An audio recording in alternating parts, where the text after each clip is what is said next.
Hello, hello microphone testing 1 2 3 4 5 6 7 8 9 0। আচ্ছা, এমন একটা দিনের কথা কল্পনা করে দেখো তো সবাই। সকালে ঘুম থেকে উঠে দেখলে দুনিয়াতে নাম্বার বা সংখ্যা বলে কিছু নেই। নাম্বার যেহেতু নেই, তার মানে সময়ের কোনো কনসেপ্ট নেই, কোনো তারিখ নেই, সাল নেই। মোবাইলটা হাতে নিয়ে দেখলে ডায়াল প্যাডে কোনো নাম্বার নেই। বিরক্ত হয়ে টিভিটা অন করে দেখলে স্প্যানিশ লিগের খেলা চলছে, কিন্তু রিয়াল মাদ্রিদ কিংবা বার্সেলোনার কোনো প্লেয়ারের জার্সির উপরে কোনো নাম্বার দেওয়া নেই। ওহ, 1 মিনিট, কি উল্টাপাল্টা চিন্তা করছি আমি। নাম্বার না থাকলে তো মোবাইল বা টিভি কোনো কিছুই থাকার কথা না, কারণ ট্রানজিস্টর ছাড়া মডার্ন কোনো ইলেকট্রনিক ডিভাইসই চলবে না। আর বাইনারি নাম্বারের কনসেপ্ট ছাড়া তো ট্রানজিস্টরই কাজ করে না। বাই দ্য ওয়ে, আমি কি তোমাদেরকে 1 মিনিটের জন্য থামতে বলেছি? সেটাই বা কিভাবে সম্ভব? একই তো নেই। আসল কথাটা হচ্ছে, এই নাম্বার বা সংখ্যার কনসেপ্ট ছাড়া আমাদের মানব সভ্যতার সম্পূর্ণটাই অসম্পূর্ণ। এই যে শুরুতেই মাইক্রোফোন টেস্ট করলাম, আমাকে কি এর আগে কোনো ভিডিওতে এটা করতে দেখেছো? আজ কিন্তু এটা আমি ইন্টেনশনালেই করেছি, সামান্য এই কাজটাও যে আমরা নাম্বার ছাড়া করতে পারি না সেটি বোঝাতে। অবশ্য এমন কিছু আসলেও যদি হতো, তাহলে তোমাদের মধ্যে কেউ কেউ আবার অনেক খুশি হয়ে যেত, কারণ নাম্বার নেই মানে ম্যাথস নেই, ম্যাথসে পাস করা নিয়ে আর চিন্তা করতে হবে না। যা হোক, অনেক জল্পনা কল্পনা করেছি আমরা, এবারে আসল কথায় চলে আসি। এখনকার সময়ে আমরা ডেসিমাল বা 10 ভিত্তিক নাম্বার সিস্টেমে মাত্র 10টি ডিজিট 0 থেকে 9 পর্যন্ত ইউজ করে চোখের নিমিষে তৈরি করে ফেলতে পারি বড় বড় নাম্বার।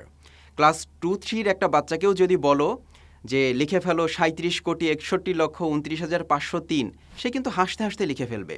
কিন্তু মানব সভ্যতার শুরু থেকেই কি বিষয়টা এত সহজ ছিল? চলো আমরা একটু জানার চেষ্টা করি, প্রাচীনকালে কেমন ছিল নাম্বার, কেমন ছিল সে সময়ের গণনার পদ্ধতি। পৃথিবীর বুকে প্রথম কোনো একজন মানুষ যেদিন গাছের ডালে বসে থাকা 3টা কাক আর নিজের 3টা আঙুলের দিকে তাকিয়ে ভেবেছিল, আরে এই দুইটার মধ্যে তো কোনো সিমিলারিটি আছে, সেদিন থেকেই মূলত গণনা বা কাউন্টিংয়ের ধারণা মানুষের মাথায় আসে। প্রাচীনকালে মানুষের সবচেয়ে কমন টেন্ডেন্সি ছিল নিজের হাতের 10টি আঙুলের সংখ্যার সাহায্যে গণনা করা। এ কারণেই নাম্বারের প্রকারভেদ করতে গেলে আমরা শুরুতেই রাখি ন্যাচারাল নাম্বারস বা কাউন্টিং নাম্বারসকে, বাংলায় যেটাকে আমরা বলি স্বাভাবিক সংখ্যা। তার মানে মানুষ তার সহজাত প্রবৃত্তিতে গণনা করার জন্য যেসব নাম্বার ইউজ করে সেগুলো নিয়েই কিন্তু এই সেগমেন্ট। এবার আমরা একটু সংখ্যার ব্যবহারের বিবর্তনটা দেখে আসি। লিখিত সিস্টেমে সংখ্যার ব্যবহারের প্রথম নিদর্শন হলো ট্যালি সিস্টেম। খ্রিস্টপূর্ব প্রায় 30,000 বছর আগে সিজন বা ঋতু পরিবর্তনের হিসাব রাখার জন্য প্যালিওলিথিক বা প্রস্তর যুগের মানুষ পাহাড়ের গুহা, হাড় কিংবা গাছের বাকলের উপরে দাগ কেটে যেভাবে হিসাব রাখা শুরু করে সেটাকেই বলা হয় ট্যালি সিস্টেম।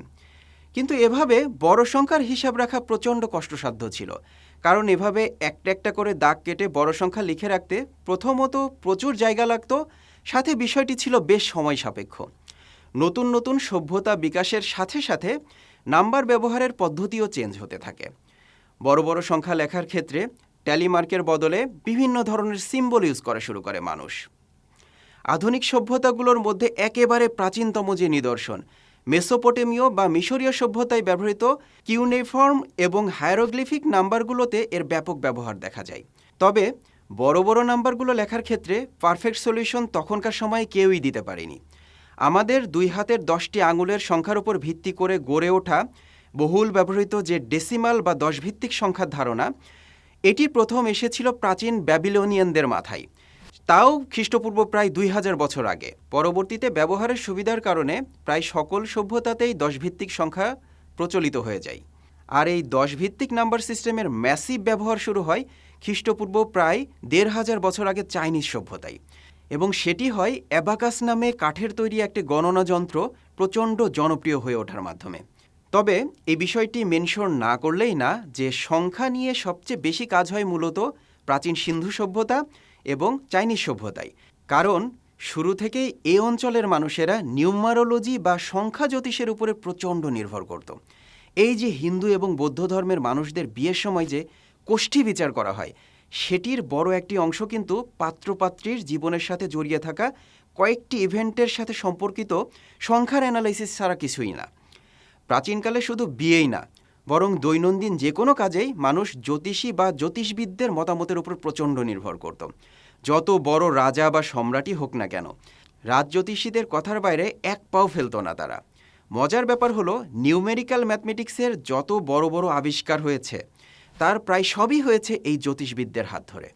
তৎকালীন সময়ে বিশ্বের অন্যান্য সভ্যতাগুলোর মতো প্রাচীন ভারতে ব্যবহৃত ব্রাহ্মী নাম্বার সিস্টেমও ছিল 10 ভিত্তিক। তখন পর্যন্ত সকল সভ্যতাতেই 10 ভিত্তিক নাম্বার সিস্টেমে 9টি ডিজিটের ব্যবহার ছিল, 1 থেকে 9 পর্যন্ত। নাম্বার সিস্টেমে 0 বা শূন্যের কনসেপ্ট তখনও আসেনি।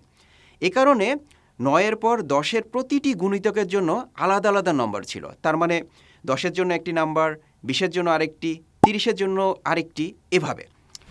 পরবর্তীতে ভারতবর্ষের স্বনামধন্য জ্যোতিষবিদ এবং গণিতজ্ঞ আর্যভট্ট, যার নাম আপনারা সবাই শুনেছেন, তিনি জিরোকে 10ম ডিজিট হিসেবে অন্তর্ভুক্ত করেন এবং সর্বপ্রথম জিরোর প্লেস ভ্যালু ধারণা নিয়ে আসেন, যা পুরো ম্যাথমেটিক্সের দুনিয়াটাকে চেঞ্জ করে দেয়। এরপর থেকে 0 থেকে 9 শুধুমাত্র এই 10টি ডিজিট ইউজ করে মানুষ চাইলে যে কোনো সংখ্যা লিখে ফেলতে পারে, যত বড়ই হোক না কেন। বিষয়টি এমন না যে জিরোর ধারণা এর আগে একদমই ছিল না।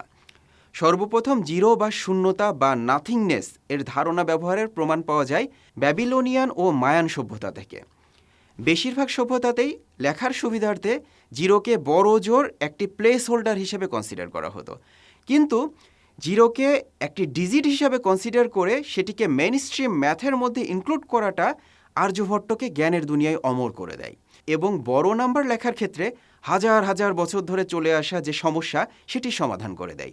পরবর্তীতে অবশ্য আর্যভট্ট যেখানের টিচার ছিলেন সেই নালন্দা ইউনিভার্সিটির একজন স্টুডেন্ট ব্রহ্মগুপ্ত, যিনি আরেকজন বিখ্যাত ভারতীয় গণিতবিদ ছিলেন, তিনি কি করলেন, তিনি জিরোর বর্তমানে ব্যবহৃত যে সিম্বল সেটাকে ইন্ট্রোডিউস করলেন এবং জিরোকে প্রথম একটি স্বতন্ত্র নাম্বার হিসেবে স্বীকৃতি প্রদান করলেন এবং বর্তমানে সর্বক্ষেত্রে ব্যবহৃত 10 ভিত্তিক বা ডেসিমাল নাম্বার সিস্টেমকে একরকম পারফেকশন এনে দিলেন। সে সময়ে ভারতবর্ষে ব্যবহৃত এই পারফেক্ট নাম্বার সিস্টেম পরবর্তীতে বাণিজ্য করতে আসা আরবদের মধ্যে হিন্দু নিউমেরালস নামে প্রচণ্ড জনপ্রিয়তা পায়।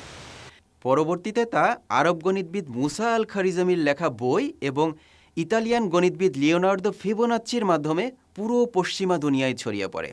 যা হোক, বড় বড় ম্যাথমেটিশিয়ানদের মতে জিরোর এই অন্তর্ভুক্তি নাম্বার সিস্টেমের আগের সকল অপূর্ণতা দূর করে দেয়।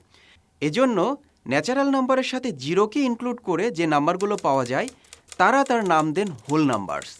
বাংলায় এটিকে আমরা অনেক সময় ডাকি অঋণাত্মক সংখ্যা নামে। নেগেটিভ নাম্বারের প্রথম ব্যবহার শুরু হয় প্রায় 200 খ্রিস্টাব্দের পর চাইনিজদের হাত ধরে। ঋণ বা ধারের কনসেপ্ট থেকে তারা নেগেটিভ নাম্বারের ব্যবহার শুরু করে। পরবর্তীতে যদিও নেগেটিভ নাম্বারের ম্যাথমেটিক্যাল অপারেশনস নিয়ে প্রচুর কাজ করেন ব্রহ্মগুপ্ত। হোল নাম্বারসের সাথে নেগেটিভ নাম্বারস ইনক্লুড করে আমরা যে লিস্টটা পাই তাকে বলা হয় ইন্টিজার্স বা পূর্ণ সংখ্যা। আর দুইটি ইন্টিজার্সের মাঝখানে যে সংখ্যাটির অবস্থান সেটি হলো ফ্র্যাকশন বা ভগ্নাংশ। ভগ্নাংশের ব্যবহারের একদম প্রথম দিকের নিদর্শন ব্যাবিলনীয় সভ্যতায় পাওয়া গেলেও এর ব্যাপক ব্যবহারের দৃষ্টান্ত কিন্তু পাওয়া যায় ইজিপশিয়ান বা মিশরীয় সভ্যতায়। প্রাচীন চাইনিজরা ফ্র্যাকশনের নিউমারেটর বা লবকে বলতো চাইল্ড, আর ডিনোমিনেটর বা হরকে বলতো মাদার।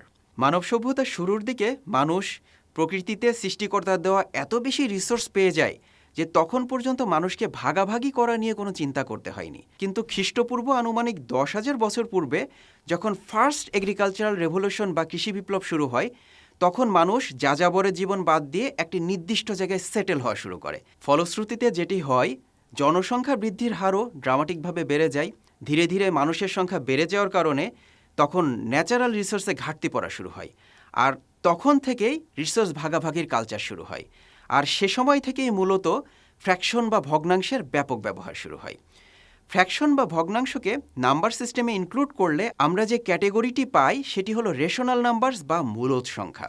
রেশিও বা অনুপাতের কনসেপ্ট থেকে এই রেশনাল নাম্বারের কনসেপ্ট। কোনো সংখ্যাকে যদি পি ওভার কিউ এই আকারে প্রকাশ করা যায়, যেখানে পি এবং কিউ দুইটাই হলো ইন্টিজার্স এবং যেখানে কিউ এর মান কখনোই 0 হতে পারবে না, তাহলে সেটি হলো রেশনাল নাম্বার।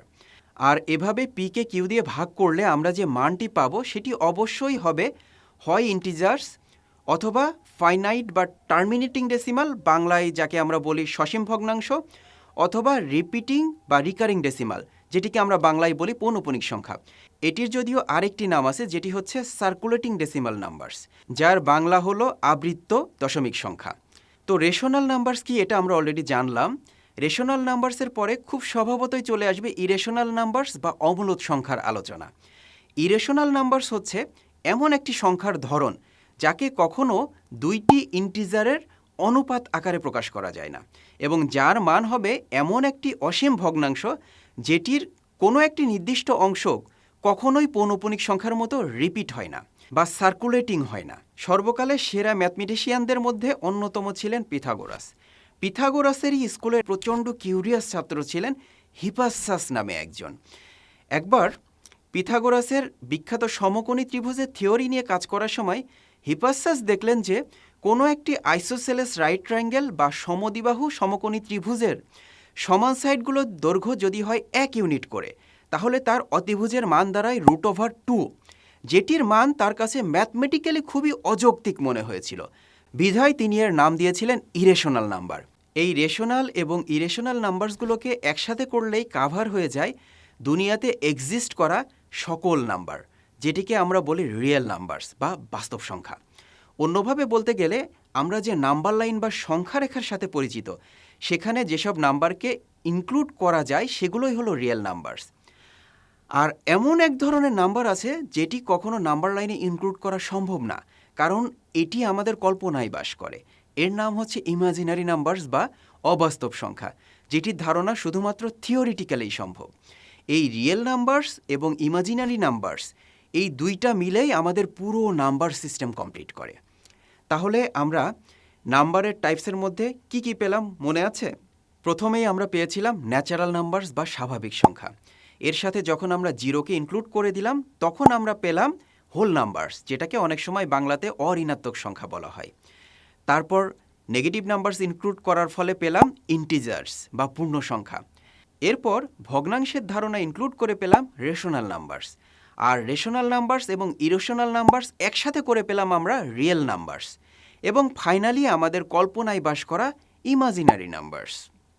আমরা যদি পুরো নাম্বার সিস্টেমটাকে সেট আকারে প্রকাশ করতে চাই তাহলে সেটির ভেন ডায়াগ্রাম হবে এমন, যেখানে সকল ন্যাচারাল নাম্বারসের সেট হোল নাম্বারের সেটের এলিমেন্টস বা সদস্য, আবার হোল নাম্বারস হলো ইন্টিজার্সের সেটের এলিমেন্টস, এবং পর্যায়ক্রমে সকল ইন্টিজার্স হলো রেশনাল নাম্বারের সেটের এলিমেন্টস, এবং ফাইনালি রেশনাল এবং ইরেশনাল নাম্বারস হলো রিয়েল নাম্বারের সেটের এলিমেন্টস।